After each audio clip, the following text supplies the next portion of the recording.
حضرت عبداللہ ابن عمر رضی اللہ تعالیٰ عنہ بیمار ہو گئے، شدید علیل تھے، طبیعت مبارک میں کمزوری آ گئی، کچھ کھانے کو دل نہیں کرتا تھا، گھر والے بار بار کہتے کچھ کھا لیجئے کچھ کھا لیجئے، نہیں کھاتے تھے۔ بالآخر حضرت نافع آپ کے غلام تھے، ان سے کہنے لگے کہیں سے مچھلی مل جائے نا تھوڑی سی تو میں کھاؤں گا۔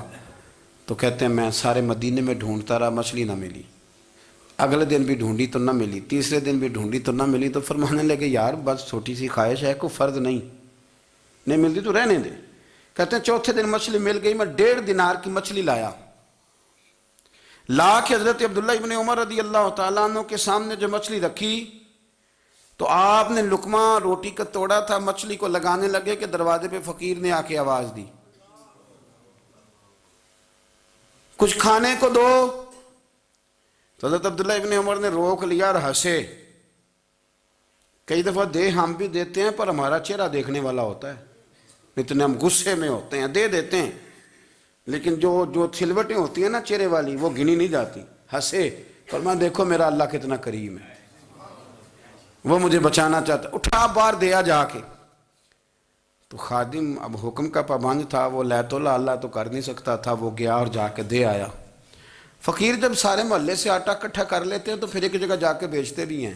دے آیا، وہ 2 گلیاں آگے گزرا تو میں پیچھے دوڑا گیا، میں نے کہا سچ بتا کھانی ہے کہ بیچنی ہے؟ وہ کہنے لگا جو بھی سبب لگ جائے کر جاؤں گا، آپ نے دے جو دی ہے۔ تو کہتا ہے میں نے اسے کہا کہ یہ 1.5 دینار کی میں نے خریدی تھی، اگر تو 2 دینار کی مجھے بیچ دے تو آج کل مچھلی مدینے میں مل نہیں رہی تو میں اپنے آقا کو دے دوں گا، وہ یہی کھائیں گے، بیمار ہیں۔ تو کہنے لگا جی بسم اللہ، مجھے کیا اعتراض ہے، 2 دینار مل رہے ہیں، 1.5 کی مچھلی، اور 1.5 کی بھی کسی نے نہیں خریدنی تھی، اب تو پک گئی۔ فرماتے میں نے 2 دینار اس کو تھمائے، وہ مچھلی اس سے خریدی اور خرید کر کے میں لا کے حضرت عبداللہ ابن عمر کے سامنے دوبارہ رکھی۔ تو فرمایا یہ کیسے آ گئی؟ میں نے کہا حضور 1.5 کی خریدی تھی اور پھر فقیر کو دے دی، اب اسی سے میں 2 دینار کی خرید کے لایا ہوں، آپ قبول فرمائیں۔ تو فرمانے لگے تم نے اچھا نہیں کیا، اب اس طرح کرو 2 دینار بھی اسے دے اور مچھلی بھی واپس دے آؤ۔ عرض کی حضور کیوں؟ فرمایا تم نے قرآن نہیں پڑھا؟ حضور پڑھا ہے۔ فرمایا رب فرماتا ہے لن تنالوا البر حتی تنفقوا مما تحبون، تم بھلائی کو اس وقت پہنچو گے جب اپنی پیاری چیز راہ خدا میں خرچ کرو گے۔ امام غزالی نے لکھا ہے، فرمانے لگے دیا تو وہ حضرت نافع کہتے ہیں میں دینے گیا، دے کے واپس آیا تو کچھ پریشان تھا کیونکہ مجھے بھی 4 دن ہو گئے تھے نا تلاش کرتے، تھوڑی طبیعت میں مایوسی تھی کہ اتنی محنت سے میں نے لایا اور آپ نے واپس کر دی۔ تو حضرت عبداللہ ابن عمر نے مجھے قریب بٹھایا، پھر مجھے تھپکی دی، فرمانے لگے پتر میں نے ویسے بھی کبھی جھوٹ نہیں بولا اور آج کل تو میں ویسے ہی بیمار ہوں، ٹائم ہی نہیں، وقت ہی نہیں، موقع ہی نہیں جھوٹ بولنے کا، میں تجھے سچ بتاؤں مجھے مچھلی کھا کے اتنا سکون نہیں ہونا تھا جتنی اللہ کے راستے میں خیرات کھا کے مجھے سکون ہوا۔ تو تجھے تو میری راحت سے غرض ہے نا کہ مجھے راحت کیسے ہوتی ہے، تو مجھے سکون ملا ہے راہ خدا میں دے، میں نفسانی خواہش پوری کر لیتا تو یہ میرا نفس کل پھر مجھ سے مچھلی مانگتا، پرسوں کہتا نہیں چھوٹے گوشت کی یخنی بھی چاہیے۔ ہم لوگ الجھ گئے ہیں، بہت بڑے قیدی ہیں اپنے آپ کے، بڑے قیدی ہیں، سارا دن اپنی خواہشات کی تکمیل میں بھاگے رہتے ہیں، بڑے بڑے سونے نوجوان۔ میں ان پہ تنقید نہیں کرتا، مجھے ان پہ ترس آتا ہے، جب میں رات کے اندھیروں میں انہیں ٹیلی فون لے کے چوکوں میں کھڑے دیکھتا ہوں تو مجھے رحم آتا ہے۔ میں کہتا ہوں دیکھو نفس کی خواہش کے پیچھے یہ کیا مثلا آخر کیا ہے اس میں، ایک عورت کے پیچھے تباہ کر لیا اپنے آپ کو، یعنی زیادہ سے یہ کوئی مقصود ہے، یہ کوئی مقصد حیات ہے جس کو مقصد بنا لیا ہے؟ میرے عزیز بات کو سمجھ لیں، اتنا خوبصورت آدمی ہے اور اتنا اس کا اونچا قد کاٹ ہے، اور کیا کس کے پیچھے یہ بھاگا ہوا ہے؟ بڑا سمجھدار، دانشور، عقل مند آدمی، ذی روح بندہ، لیکن اس کا سٹیٹس آپ یہ ملاحظہ کریں کہ وہ 20-40 ہزار کی خاطر جھوٹ بولتا ہے، دھوکہ دیتا ہے، فریب اور فراڈ کرتا ہے۔ ہم اپنی نفسانی خواہشات کے پیچھے اس طرح بھاگتے ہیں کہ ہم اصل سے رہ جاتے ہیں۔ میری باتوں کی سمجھ آ رہی ہے آپ حضرات؟ تھوڑا تھوڑا کر کے، ایک ایک کر کے ان کی باتیں کم مانیں۔ وہ ضروری تو نہیں نا کہ سویرے ناشتہ بازار سے اپنی مرضی کا تگڑا کیا ہے، بازار سے لا کے پوڑیاں چنے بہترین کھائے، اور پوڑیاں چنے ابھی کھائے نہیں، شاپر میں ڈالے ہوئے ہیں، اور وہ لے کے ابھی آ رہا ہے تو ساتھ ہی رستے سے گوشت بھی چھوٹا اچھا لگا تو 2 کلو وہ بھی لے آئے کہ پوڑیاں چنے کھاؤں گا اور دوپہر کے لیے گوشت پکاؤں گا۔ وہ پہلے یہ تو کھا لے صاحب، اس سے تو نجات پا لے، یہ پتہ نہیں ہضم ہوتا ہے کہ کچھ اور کرتا ہے تیرے ساتھ، لیکن وہ گوشت بھی ساتھ لے آیا۔ یعنی ٹیبل پہ، ناشتے کے ٹیبل پہ بیٹھ کے فیصلہ ہو رہا ہوتا ہے کہ ہم نے کیا کھانا ہے، ہم نے کدھر جانا ہے۔ سنگیو یاد رکھو، باتوں کو سمجھو اور غور کرو۔ یہ تھوڑا تھوڑا کر کے جب ہم چھٹکارا حاصل کرنے کی کوشش کریں گے نا، چھٹکارا حاصل کرنے کی، کہیں جگہ سے، کسی جگہ سے اگر آپ کو تنبیہ ہوتی ہے نا، تنبیہ، اس میں بھی بڑا مزہ آتا ہے، اس میں بڑا۔ ہمارے ایک بزرگ تھے، تو ایک دن نا میں گیا تو کہنے لگے الحمدللہ آج میں بڑے سکون میں ہوں۔ میں نے کہا جی وہ کیا ہوا؟ کہنے لگے میں اپنے آپ کو بڑا پیر صاحب سمجھنے لگ گیا تھا۔ تو ایک وابڈا کے کسی آدمی سے کام تھا، تو میرے ایک دوست نے مجھے کہا کہ پیر صاحب اس کو ٹیلی فون کر دیں، سنا ہے آپ کا عقیدت مند ہے۔ میں نے اس بندے کو ٹیلی فون کیا تو کہتا ہے پیر صاحب میں عزت آپ کی بڑی کرتا ہوں پر یہ کام نہیں ہو سکتا۔ کہتے ہیں جب اس نے مجھے کہا ہے نا تو کچھ بھی نہیں، تو مجھے بڑا مزہ آیا ہے، ورنہ میرا تو نفس پھول گیا تھا۔ میں تو سمجھتا تھا کہ جو میں کہتا ہوں ویسے ہی ہو جاتا ہے۔ کہتے اس نے تھوڑا سا نا مجھے لیول میں کیا ہے، مجھے مزہ آیا۔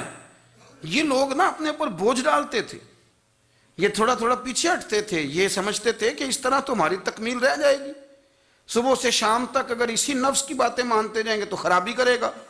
دولت کا نشہ ہے بھائی، دولت کٹھی کرنے والا کسی جگہ سیر نہیں ہوتا، حسن کا نشہ ہے، حسن کا نشہ ہے۔ حضرت ابوبکر شبلی رحمۃ اللہ علیہ فرمایا کرتے تھے جو تیری بیٹی کو خوبصورت سمجھ کے اس کے ساتھ نکاح کرنا چاہے اسے بیٹی نہ دینا۔ حضرت جی کیوں؟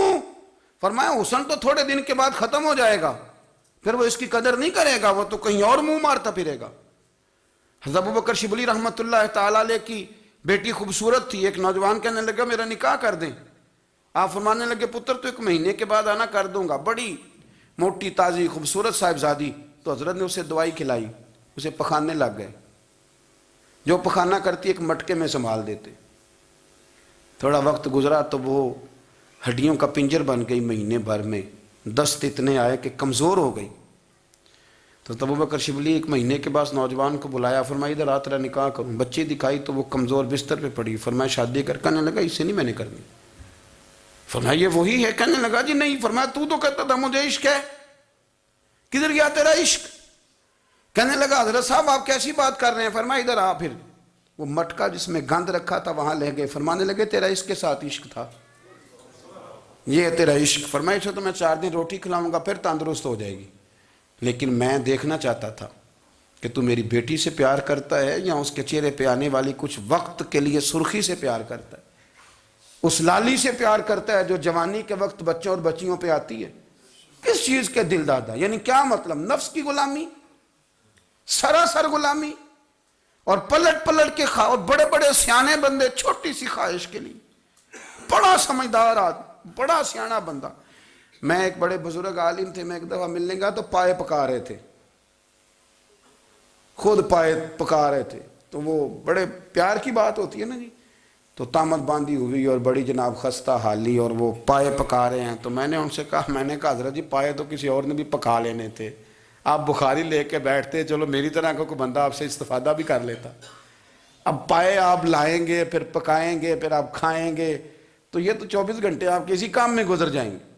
تو یہ ایک چھوٹی سی خواہش کے لیے، میں کسی چیز کو حرام نہیں کہہ رہا، قرآن پاک کی جو آیت پڑھی ہے صرف اس کی تفسیر آپ کے سامنے عرض کر رہا ہوں۔ ہماری خواہشات ماں پالتی ہے، آپ کو نہیں پتہ کتنے دکھ سہتی ہے۔ میں ان ماؤں کو جانتا ہوں جو بیٹے کے حصوں کی مار بھی اس کے ابے سے کھاتی ہیں، مار کھاتی ہیں وہ۔ ایک خاتون ہے، ایک کان سے سنتا نہیں، میرے پاس ایک دفعہ آئی، کہنے لگی 60 لگ گئی سی، کوئی دعا کر دیں یا کوئی وظیفہ پر، ڈاکٹر کہتے ہیں ٹھیک نہیں ہو سکتے۔ میں نے کہا باجی صحیح بتاؤ مسئلہ کیا ہے؟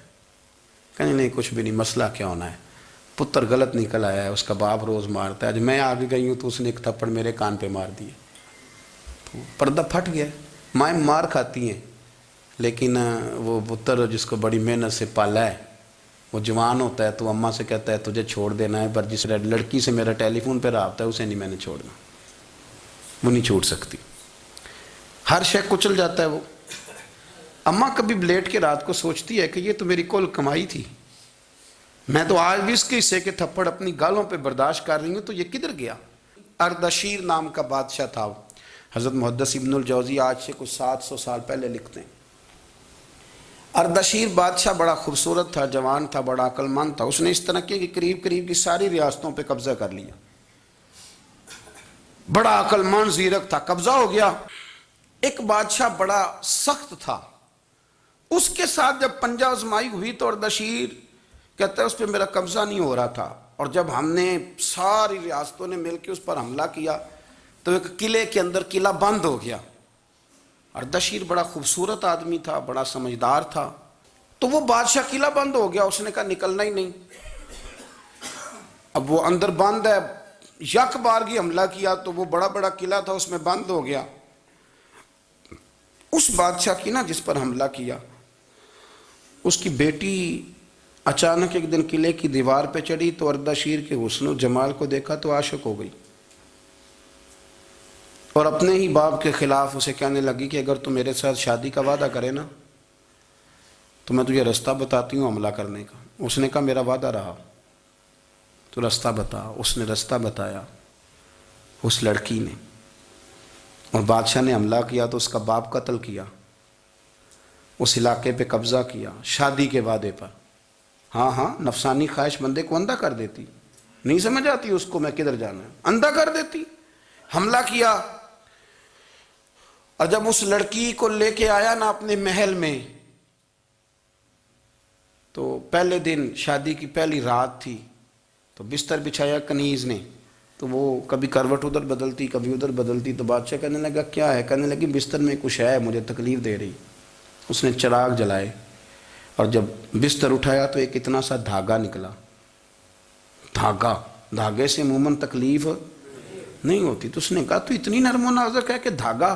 کہنے لگی میرا باپ نا میرے ساتھ اتنا پیار کرتا تھا کہ روز میرا بستر بھی خود بچھاتا تھا، اور اس نے آلہ رکھا ہوا تھا، وہ ناپتا تھا کہ کوئی پایا اونچا نیچا تو نہیں، میری بیٹی کا بیلنس سوتے وقت خراب نہ ہو جائے، اور میرے لیے گوشت اور کپڑے بھی خود پسند کر کے لاتا تھا، کھانے پینے کا خود خیال کرتا تھا۔